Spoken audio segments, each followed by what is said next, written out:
Okay, so what do we have in the box here? Well, we have the instruction manual. Everybody needs one, and I probably will have to read it because I don't want to crash the plane because I didn't understand something. All right, stop laughing. Stop laughing.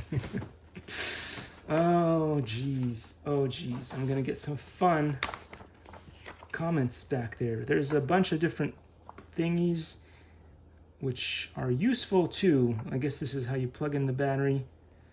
And the Spectrum remote. And all the good stuff. All right, let's see. Let's dive into the package because it's worth it to do so.